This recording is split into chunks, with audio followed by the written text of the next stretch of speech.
بسم الله والصلاة والسلام عليك يا حبيب الله. مرحبا بكم غالياتي في مطبخ أم صهيب. نرحب بجميع الزوار. نقول لكم مليون ألف مرحبا اليوم مع فيديو جديد مع وصفة جديدة. اليوم جبت لكم الكمونية بالكبدة تاع الدجاج أو الكبدة مشرملة على طريقتي الخاصة. تجي بنينة بنينة عسل وتجي بهذيك المريقة الخاثرة، تجي حمرة ما شاء الله. هذه الوصفة كامل نحبوها ونموتوا عليها، يعني ما يفوتش علينا شهر رمضان وما نديروهاش كدوزيام بلا، يعني في 10 دقائق وانتي حضرتيها. وصفة سهلة مهلة، خاصة كي نكونوا ما حناش قاعدين وحرنا واش نديروا دوزيام بلا، تسلكنا غير هذه الكمونيه. يلا نمروا مع بعض طريقه التحضير هذه الوصفه الرائعه. لهنا غاليتي عندي كميه تاع الكبده، كما نعرفوا يعني الكبده تاع الدجاج تباع معها المراره، تباع معها القلب، معها الكرشه، يعني تنظفوها مليح مليح. انا لهنا نحيت هذيك المراره، نحيت ايضا هذاك القلب اللي كان لاصق فيها، وغسلت مليح هذه الكبده بالخل والملح مليح مليح، ويعني تخلصت من هذاك الدم اللي يكون ايضا فيه، هذاك الخيوط العروق كامل يعني نحيتهم، اتخلصت منهم. بعد ذلك صفيتهم وخليتهم قطروا مليح، والان راح نقدمها معكم هذه الوصفه. راح لاحظوا لنا كيفاش هذيك الكبده يعني نظيفه ما شاء الله، خاليه من هذوك الشوائب كامل اللي تجي معاها. وايضا اذا شفتوا الكبده تاعكم فيها يعني طبوب هكا تاع المراره هذيك الخضراء، لازم تنحيوها باش الكمونيه تاعكم ما تجيش سطحه يعني مره، ما تجيكمش مره من هذيك الكبده اللي تكون قاستها المراره. لهنا غالياتي راح نقصهم كمرصوات كبار كما تشوفوا.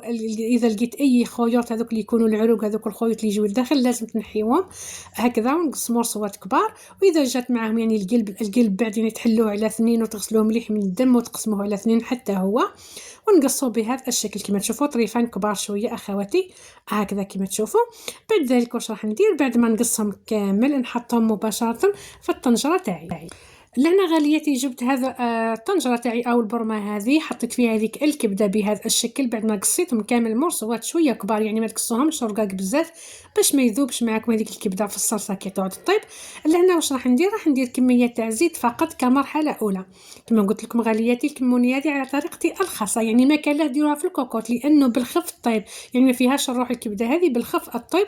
درت لها كميه تاع زيت ونحطها على النار ذاليه ونخليها تتجمر مليح حتى تنشف كامل من هذاك الماء اللي يكون فيها ويبقى غير الزيت. لاحظوا لهنا غالياتي كيفاش سيبت هذاك الماء، لاحظوا يعني لهنا مانيش راح ندير ثوم والتوابل حتى تنشف تماما، يبقى غير الزيت اللي كنت حطيته. بعد ذلك نبدا نتبل هذه الكمونيه تاعنا، يعني المرحله هذه ضروريه جدا باش تجيكم الكمونيه بنينه. لاحظوا هنا غالياتي بعد ما نشف هذاك الماء كامل بقى غير الزيت وتحمرت شويه ديك الكبده، لاحظوا كيفاش تبدل اللون تاعها وتحمرت شويه. في هذه المرحله راح نبدا ندير التوابل والملح وايضا الثوم. وايضا ملاحظه انا الكمونيه تاعي ما نديرش فيها اطلاقا البصل، ندير الثوم فقط. درت لهنا كميه تاع الملح، ما تكثرش الملح باش لانه المرقه تجي خاثره وتجي قليله ما تجيكمش مالحه. درت لهنا تقريبا يعني 5 سنات الى 6 سنات تاع ثوم. درت كميه تاع فلفل اسود وندير كزبر وندير ايضا الكمون وندير تابل فلفل الاحمر او فلفل حمار، يعني لهنا اختياريه، بغيتوا ديروه بغيتوا ما ديروش، يعني هذو هما التوابل اللي راح نديرهم انا في هذه الصلصه تاعي هكذا. بعد ذلك راح نخلط مليح هذه التوابل مع الكبده بهذا الشكل، يعني حتى يندمجوا هذوك المكونات في الكبده تاعي هكذا، ودائما على نار ذاليه تماما باش التوابل هذوك ما يتحرقوش والثوم ايضا ما تحرقش والصلصه تاعنا ما تجيناش مره كي تحرق الثوم. الان راح نزيد لهنا كميه تاع كمون كما قلت لكم، يعني ضروري في هذه الوصفه ديروا الكمون. بعد ذلك راح نزيد ملعقه مملوءه جيدا طماطم المصبره، انا ندير طماطم مصبره فقط ما نديرش الطماطم تاع الحب بهذا الشكل كما تشوفوا. ونزيد نخلط مليح ونخلي هذه الكبده تتقلى لي مليح مع هذيك الطماطم حتى نتخلصوا من الحموضه تاع الطماطم هذيك باش نمرقوا. انا لهنا كانت يعني الباطه تاعي فيها غير كميه صغيره فقط تاع طماطم ما يعادل ملعقه، لهنا راني درت فيها يعني شللتها بشويه تاع ماء وزدتها لهنا في هذه الصلصه.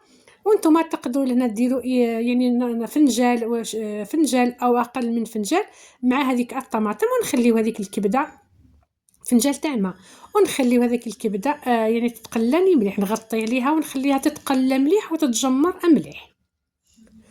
لاحظوا لهنا حبيباتي بعد ما تقلات لي مليح هذيك الطماطم والتوابل مع الكبده، لهنا راح نمرق. لهنا ما نكثرش الماء، يعني جهد ما نغطي فقط هذيك الكبده كيما تشوفوا فيها. هذه هي.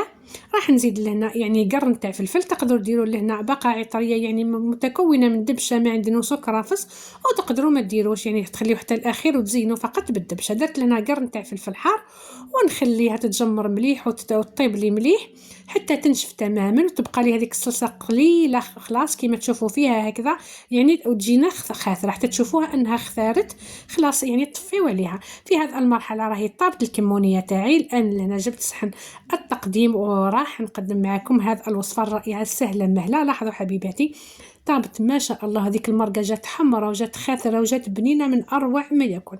ملاحظه حبيباتي يعني ما تكثروش الملح باش ما تجيش الكمونيه تاعكم مالحه. راني سقيت لهنا معاكم. لاحظوا ايضا هذيك الكبده ما تفتت ما تبدل لونها ما تغير الشكل تاعها ما والو، يعني بقات محافظه على الشكل تاعها. زينتها هنا بكميه تاع دبشه وتقدروا تزينوا بالمعدنوس. وهذا هو الشكل النهائي تاع الكمونيه تاعي. ان شاء الله تكون عجبتكم هذه الوصفه وعلى طريقتي تجربوها وتعجبكم وتفرحوا بها العائله تاعكم. ونقول لكم مع السلامه في امان الله تعالى. نتلاقاو ان شاء الله في وصفه قادمه مع فيديو جديد. ودائما نذكركم غالياتي ما تبخلوش عليا الجام، اذا شفتوا الفيديو يستاهل الجام.